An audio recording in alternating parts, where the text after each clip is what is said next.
Entendes o que estás lendo?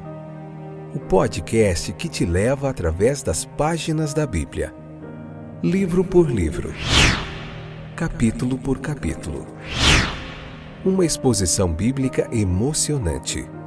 Aperte os cintos e embarque comigo nesta viagem.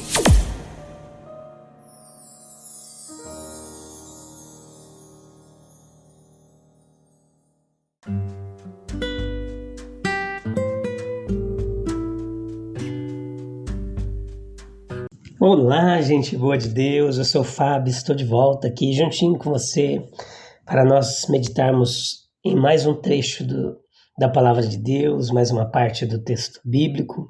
Vamos lá?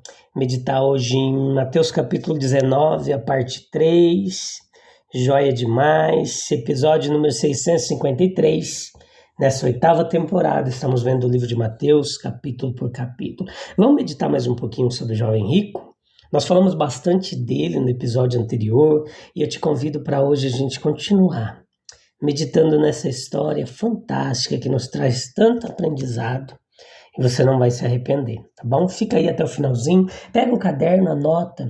Se você puder, leia o texto bíblico, depois vem para cá ouvir a explicação, um local calmo, tranquilo, onde quer que você esteja, no trabalho, no hospital, em casa, na rua, onde quer, no ônibus, no trem, no metrô, à noite, durante a tarde, pela manhã, de madrugada, que essa palavra abençoe grandemente a sua vida, a minha oração.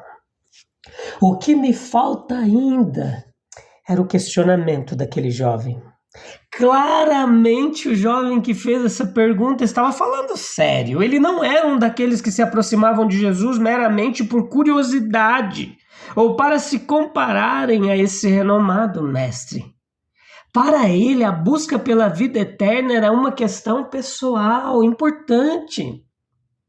Ele foi embora triste, sem ânimo para prolongar a conversa, assim que seu próprio caso foi pronunciado. Provavelmente ele teve uma ideia de que Nosso Senhor o recomendaria construir uma sinagoga, resgatar alguns de seus compatriotas que eram escravos, fazer algum ato religioso marcante. Pois quando Nosso Senhor responde, guarde os mandamentos, ele pergunta, que mandamentos?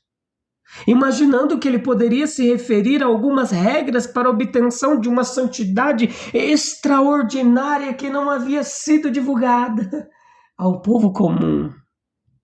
E assim, quando Jesus apenas repetiu o decálogo, desgastado pelo tempo, o jovem ficou desapontado e impacientemente exclamou, tudo isso eu guardei desde a minha juventude.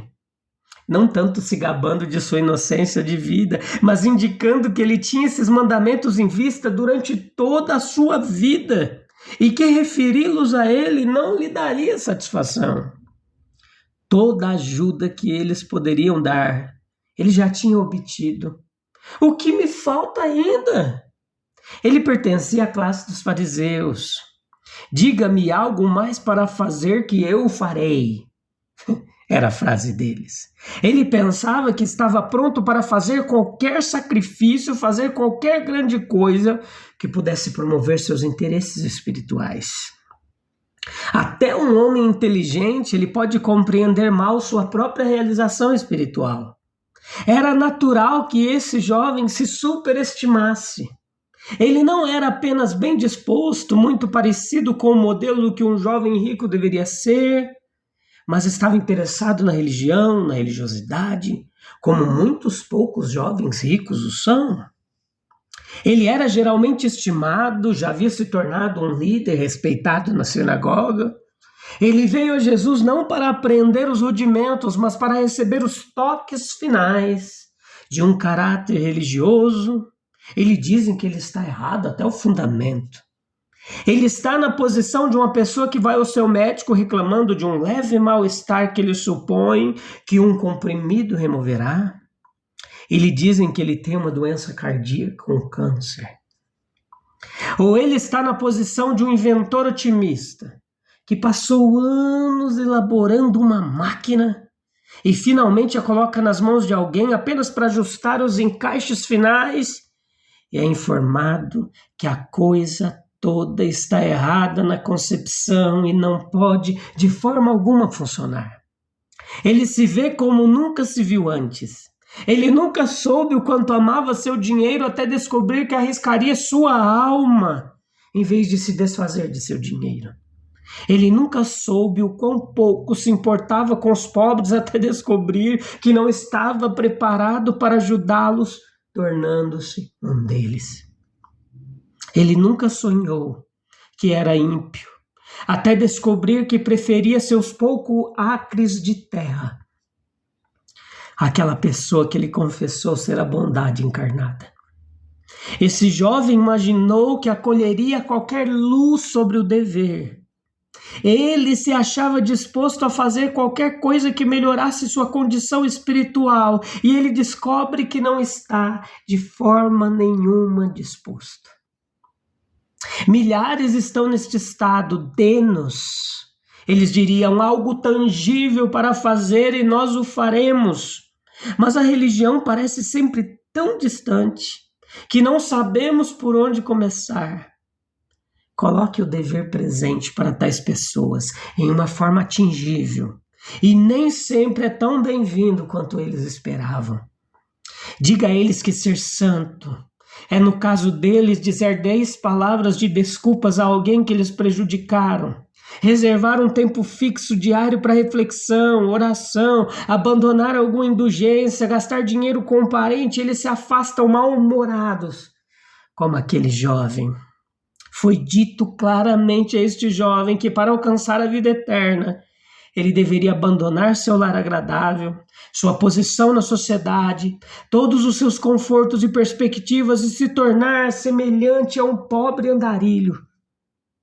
Parece uma exigência difícil de fazer a um jovem bem intencionado, mas sem dúvida foi justificado por seu estado. Meus queridos, riquezas não são o único obstáculo à realização, e nós mesmos podemos precisar de um tratamento tão severo. Começar o mundo com um centavo não seria uma grande provação para alguns de nós. Seria, de fato, precisamente o que alguns de nós já estamos fazendo.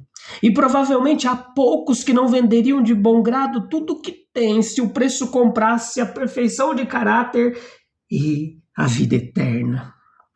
Mas não é esse tipo de barganha que o nosso Senhor quer dizer. Ele quer dizer apenas que para nós, preste atenção nisso, assim como para este jovem, a salvação é impossível se Jesus não for a primeira coisa. As posses desse jovem aconteceram de ser o que o impediu de seguir a Cristo, mas alguma busca nossa, alguma intenção acalentada, algum hábito maligno ou mera indiferença podem estar efetivamente nos impedindo de manter verdadeira comunhão com Ele e nos tornarmos como Ele. E disciplina tão penetrante e dolorosa pode ser necessária em nosso caso. Esse jovem, ele respeitava Cristo. Sem dúvida estava disposto a fazer muito para agradá-lo. Ele provavelmente teria desistido de metade de suas posses, mas não podia desistir de tudo por Cristo. Não. Ele não zombou ou discutiu, ele foi embora triste, sentindo que a demanda de Cristo era razoável, que por não responder a ela, ele estava condenado. Mas ele não tinha amor o suficiente para obedecer. Não é nosso julgamento, mas é nossas afeições, nossos gostos e preferências reais, que nos fazem o que somos e determinam onde finalmente estaremos. O amor a Cristo é o que nos compelirá a nos apegar a Ele, em preferência a tudo mais. Isso por si só é a segurança de que alcançaremos a perfeição na eternidade. Essa é a resposta à pergunta que todos nós fazemos. O que me falta ainda, Jesus? O que me falta ainda? O que é que me impede de me tornar um homem mais puro, mais forte, mais santo, mais útil do que sou em teu reino? Eu desejo crescimento e oro por ele, mas ainda assim são principalmente minhas propensões naturais que aparecem em minha vida. Parece que não recebo a ajuda prometida, não faço o crescimento necessário. Por que? Isso é a pergunta que ressoa. O que é que sempre me mantém no mesmo ponto? O que é que sempre me frustra e me confunde, semelhante àquele jovem? A resposta radicalmente é a falta de uma devoção profunda, sincera, verdadeira, completa e genuína à pessoa bendita e gloriosa de Jesus Cristo. É em uma vida voltada para Deus, no crescimento do caráter, como em outras coisas que temos sucesso quando estamos determinados a ter sucesso. Nós falhamos quando essa determinação está ausente. Meus queridos, em certas realizações físicas e mentais, de fato, a determinação não carrega nenhuma eficácia. Nenhuma quantidade de determinação o tornará tão alto quanto o outro homem. Ou tão perspicaz, ou tão imaginativo, ou tão capaz, ou tão espirituoso. Mas veja, determinar ser santo já é ser santo em vontade, isso é o começo. O primeiro passo de toda melhora de caráter e conduta. Determinação é tudo no lado humano, quando a questão é santificação, porque ela depende sim de nós, diferente da salvação. É desnecessário, portanto, procurar por causas misteriosas de fracasso se esse primeiro e último requisito estiver ausente em você. Você está determinado a ser santo, a melhorar? Você está empenhado nisso? Porque se você não estiver determinado, o senso comum irá proibi-lo de perguntar por que você não cresce em caráter. Se você não está determinado a ser santo, a raiz do problema ainda está faltando ser descoberta por você. Um erro atrapalha todo um cálculo. Uma doença é suficiente para matar um homem. Seu cérebro pode estar são, seus pulmões intocados, todos os seus órgãos, mas se exceto um órgão vital for atacado, todos os outros órgãos saudáveis não se salvarão. Um vício destrói o todo. Se um homem é malicioso, não adianta ser temperante. Se seu coração está voltado para o mundo, a atenção, a religião, a virtude, não o salvará. Muitos cultivam todos os pontos, exceto um.